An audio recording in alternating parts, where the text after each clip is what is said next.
Hi, everyone. Before we get started today, I wanted to share a word with you and a special offer for all of our listeners from our terrific sponsor at 212. Now, if you haven't heard of 212 and you're a startup founder, you need to make sure you don't miss what I'm about to say. At the heart of every business is your cap table. It's how you know who owns what of the business, and not only is it essential to understanding your ownership, but it's also increasingly a legal requirement expected of you by investors and regulators alike. But managing a cap table on an Excel spreadsheet is a nightmare. Trust me, I myself have done it, and it's not something I'm proud of, nor would I do it again, after having raised money from over 2,100 investors via regulation crowdfunding. That's why when it comes to cap table management, I switched over to 212, and I'm not looking back. With their white glove onboarding service included for free, I was up and running with our cap table solution in no time. Now, I should note something really important. Other cap table providers on the market price based on your number of investors, which means when it comes to managing all of your investors, especially from online raises, you can be paying thousands of dollars in yearly fees. And that's what makes 212 far and away the best and most cost-affordable option on the market for startup founders. With 212, you pay one flat fee of $240 a year, regardless of how many investors you have, and you get their full suite of features right out of the box without any hidden fees. One of my favorite features is the ability to see how much you'll get diluted if you take that next check. If you're a founder or an investor, you owe it to yourself to check out the 212 website at 212.co. That's TWO12.co. And get this, they're giving KingsCrowd listeners an additional 25% off your first year membership with discount code KingsCrowd25. Dilution is real, complex, and expensive. For just $20 a month, well, $15 after the discount code, you can sleep easy at night and be ready when your next investor says yes.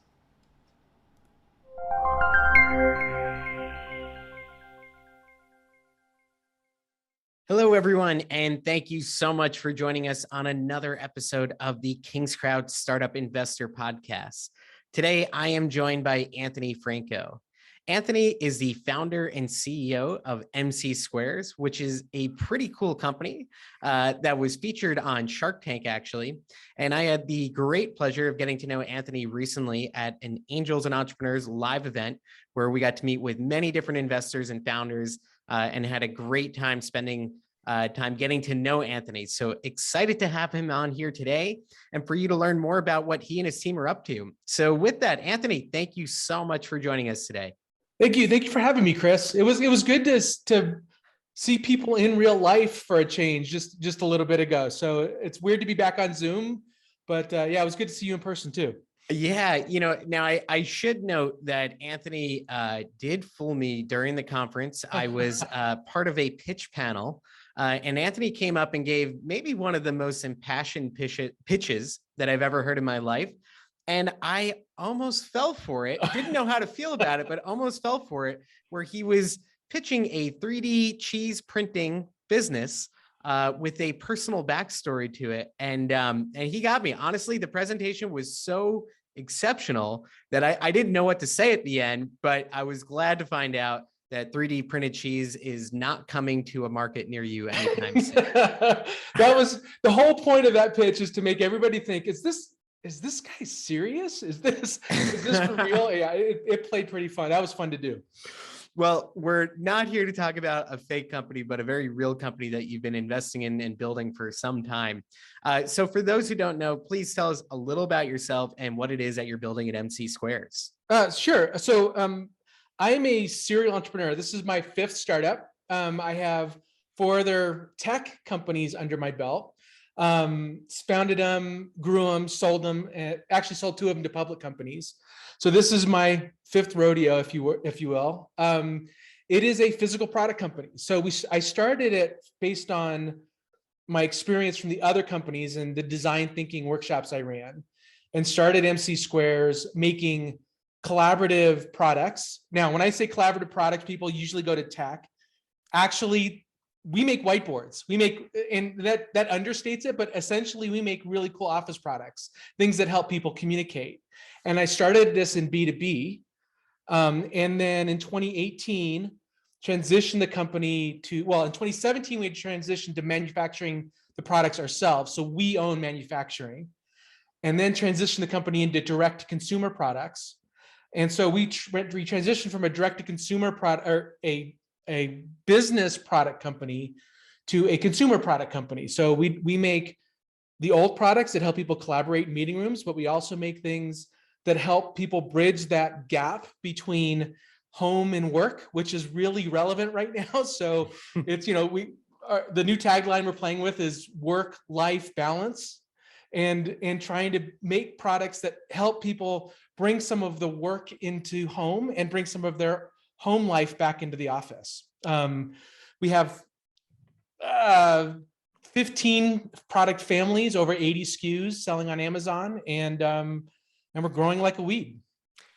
Well, let's talk about that. So, I've used different collaboration tools. I've used everything from Post-it notes to, whatever else. I'm curious to hear, what does some of your products look like? What are some of your best sellers, and what exactly is the product?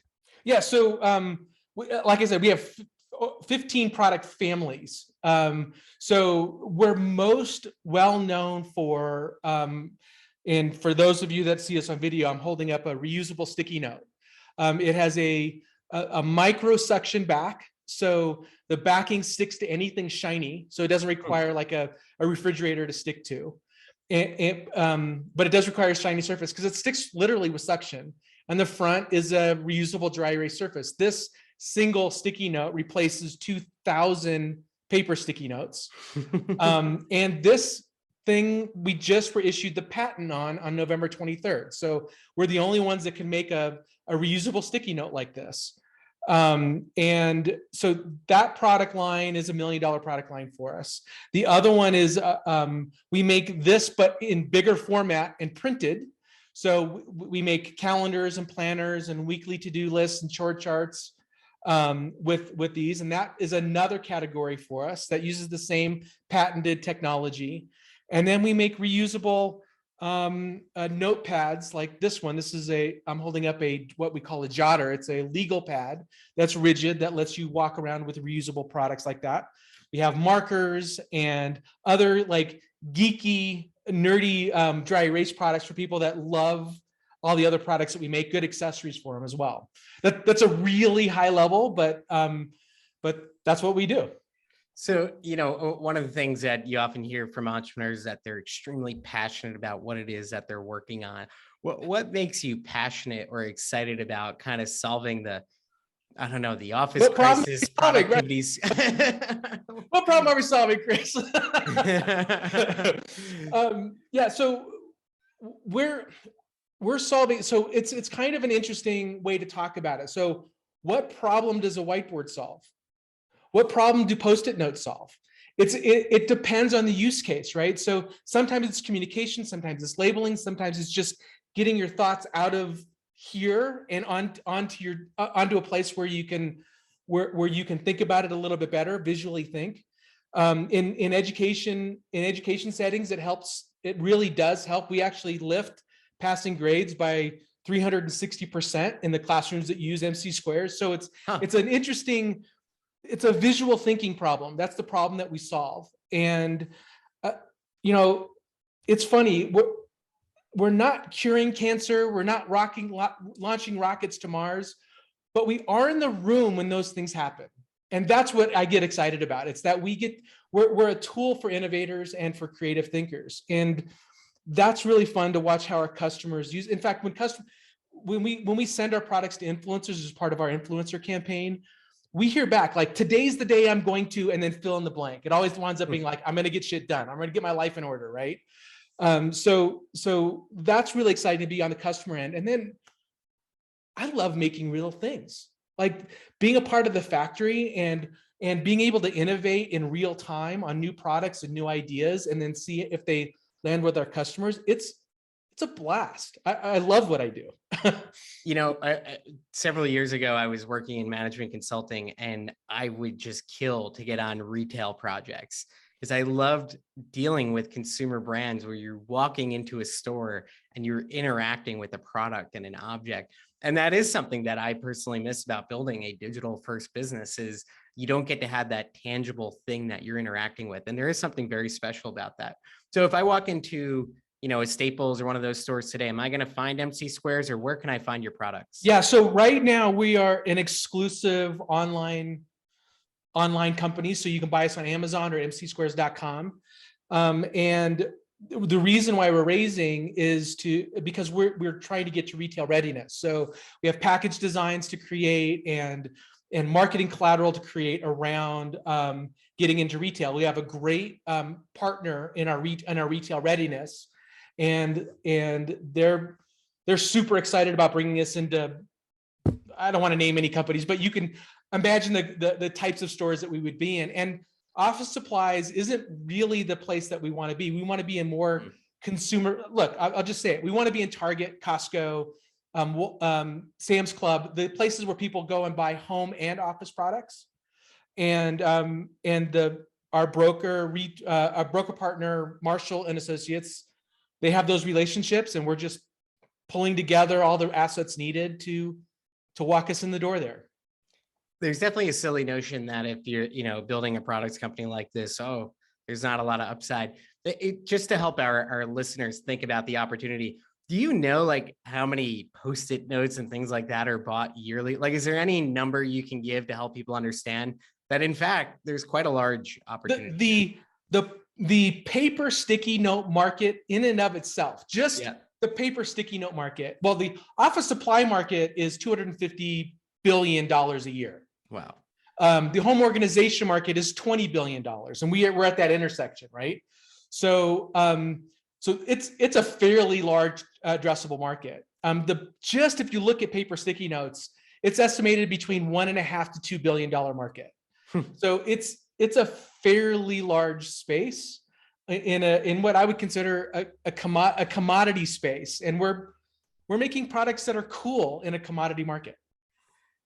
I will tell you that when I used to work on behalf of a lot of private equity clients, I think something we found oftentimes is if it's a boring category and you just do a decent job of it or make it more intriguing, sometimes those are the biggest winners. And by the way, it could be very profitable companies that are worth quite a bit. So I think it's really, really unique. I could totally see a private equity shop or one of the providers of these supplies already wanting to acquire someone like you just to expand their reach. Yeah, believe it or not, the M&A activity in this space, there's no small players. Everybody gobbles up the small players pretty fast. Yeah, I could certainly see that. So you were on Shark Tank not that long ago, I believe. Tell us about how that kind of came to fruition. What was that experience like? And how has that helped sales? Yeah, it's interesting. So Shark Tank experience is an interesting one. So we aired in May of 2020. And it's funny, if you look at our growth chart, you can't tell when we aired. There's not like this big blip. It's just been a straight line up. But not to say that it hasn't been great. It's been amazing. It's just helped us continue our growth trajectory. We struck a deal with Kevin O'Leary. Nice. And he's been wonderful. Pun not intended, but it's still there. And he has a great social reach and a great platform. And then they came out and filmed an update on us, and that aired just in October. And that update actually was a huge boon to our business from a credibility perspective, because it's not like this company trying to get an investment. It's a company that is doing well. According to the producers, we're doing okay. And so yeah, we aired that in October. That's been great. And Shark Tank, to get on Shark Tank, they take 35,000 applications a year. Wow. 1,000 advance to the next stage, 158 film, 88 air, 45 strike a deal, 28 close, and 14 get an update. So we're in a very small, select class of companies that have aired on Shark Tank. And we're getting to the point now where there is a point in a brand where you become too big to say you're on Shark Tank. I don't know if that makes Sure. sense, but we're not there yet, but we're close. We're close where it's just going to be a footnote in our history. Now, there's different things you have to do to get where you want to be. And Shark Right. Tank is a great launching pad. But you're right. Once you get to a certain notch, those things almost no longer matter. You're just a big company that's done extremely well. Right. Right. I mean, most people don't know, but Ring was on Shark Tank. Yep. Yeah. Exactly. Yeah. And for the exact Ring, $1 billion acquisition by Amazon, they were on Shark Tank. And by the way, I think they didn't get a deal. Not get a deal. Yeah, they couldn't. They didn't get a deal. Done. Yeah. Rocketbook, who's in our space, was on Shark Tank. Didn't get a deal. Was just acquired by Bic. Yeah. Oh, wow. It's funny. It's funny, the ones that some do and some don't. It's just a random. Yeah. Whatever the sharks are feeling that day. Yeah. So you're raising capital right now. Tell us about the round of funding and where are these funds going towards? What is it going to help you do? Yeah, so we're raising at invest@mcsquares.com. So we are raising under Reg CF rules using the Dalmore platform. So that's why you don't see, we're not on Start Engine, we're not on Weedfunder, although we've raised on those platforms before and they've been great. We decided to take a little bit more control over our raise and use the Dalmore group for that. And that's, again, invest@mcsquares.com. The raise is going to be used exactly for what I said. It was for retail readiness. So we're growing a great online business and an online brand. We have great social reach. It's now time to bring that to the broader market, and that's going to require some capital. So it's retail packaging, additional inventory, some advanced hires and marketing, and some advanced marketing spend. But it is true growth capital. It's not to keep us alive. It's not to extend our runway. We have the ability right now to operate without needing any more capital infusion whatsoever. This is because I think we have a very large market opportunity. My goal is to take us to 200 million in sales. And that's what this raise is about. Wow. How do you think about investing in product lines? Like, how do you determine, which product lines are going to do well, or is that kind of an experimentation thing? You just kind of see what sticks with the customer? Yeah. So one thing I have discovered in doing it ourselves is that I am often surprised about how wrong I am on what products are going to do well and not. And so we have built the company in a way where we can pivot very quickly and iterate very quickly. So, there's these terms like just-in-time manufacturing. What that really means is I can make a product and turn it around into inventory in less than a week. And I can create a brand new prototype and test it with like 100 units very cost effectively. So whatever I think, what I know about launching a new product is that I don't know anything. I don't know squat. So the best way to figure it out is to launch a limited release, see what the customer feedback is, iterate and change. And then once you know you have a winner, launch that. And that's really how stickies came to be. That's how our planners came to be. That's how tacky markers came to be. It was limited runs, launch it, see what your customers say, and then go full scale. Makes a lot of sense. And then in terms of reaching customers, I know you're not in stores yet. That's something that you're working towards. So in this D2C world, what have been the effective channels for really getting reach? The overused phrase is omni-channel. it is not a single thing. It's a lot of different things. So our CMO, Amanda, she has a very a very extensive background on bringing large scale products to market. So she worked for Kid Robot and brought them to market and has done really well. She was part of, she grew the PR and influencer marketing group at PopSockets.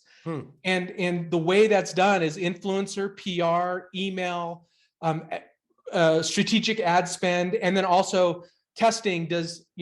Does this audience go? Should we send them to our Amazon store? Or should we send them to our store? It's affiliate programs. So it's truly multifaceted, and